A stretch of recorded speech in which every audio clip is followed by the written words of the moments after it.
السلام علیکم۔ ہم جو معاشرے کو دیکھتے ہیں تو ہمیں یہ نظر آتا ہے کہ معاشرہ مجموعی طور پر وہ تنزلی کا شکار ہے۔ اس کی وجہ کیا ہے؟ اس کی وجہ یہ ہے کہ ہم اپنے اقدار سے، اپنی جو ہماری اقدار تھیں ان سے کٹ چکے ہیں۔ ہم فی الحال کچھ بھی نہیں ہیں۔ میرے ایک عزیز ہیں، وہ باہر کے انگلینڈ گئے ہیں، تو وہاں پہ ان کا ایک جنرل تجزیہ جو آگے بندہ انگلینڈ میں رہ رہا تھا اس نے بولا ہے کہ پاکستانی جو ہے وہ با اعتماد نہیں ہے، ان کے اوپر اعتماد نہیں کیا جا سکتا، ان کے اوپر you can't trust on them.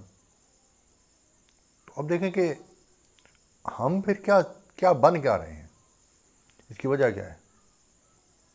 وجہ یہ ہے کہ ہم اپنی اقدار جو تھی ان سے ٹوٹ چکے ہیں۔ ہم وہی کام کرتے ہیں جو ہماری اقدار میں نہیں تھا۔ کیا ہم سچ بولتے ہیں؟ نہیں بولتے نا۔ کیا ہم راست گو ہیں؟ نہیں ہیں۔ کیا ہم باقی جو اصول ہوتے ہیں ان اصولوں پر عمل کرتے ہیں؟ یہی جو وتیرہ ہے وہ ہمیں معاشرتی طور پر وہ تنزلی کی طرف لے کے جا رہا ہے، بلکہ تنزلی کی طرف لے کے جا چکا ہے، اس سے اور کتنا نیچے گرنا ہے۔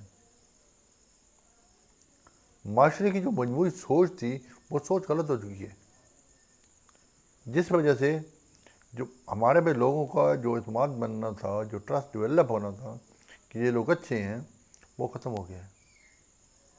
کیا ہم میں کوئی اچھائی نہیں تھی؟ کیا ہمارے آباء و اجداد برے تھے؟ ہمیں جو قوم بنانے والے لوگ تھے کیا وہ اچھے نہیں تھے؟ جنہوں نے دنیا کو اصول دیے ہیں، جنہوں نے دنیا کی رہنمائی کی ہے، دنیا کو کئی چیزیں دی ہیں، کیا ہم میں وہ کچھ نہیں آ سکتا؟ ہم وہ ایسا معاشرہ تعمیر کیوں نہیں کر پا رہے، یا ایسی قوم کیوں نہیں مار رہے؟ ہمیں ان اقدار کی طرف اپنا سفر دوبارہ شروع کرنا ہوگا، دوبارہ ان اقدار کو اٹھانا ہوگا تاکہ ہم ایک بہتر معاشرہ تشکیل دے سکیں۔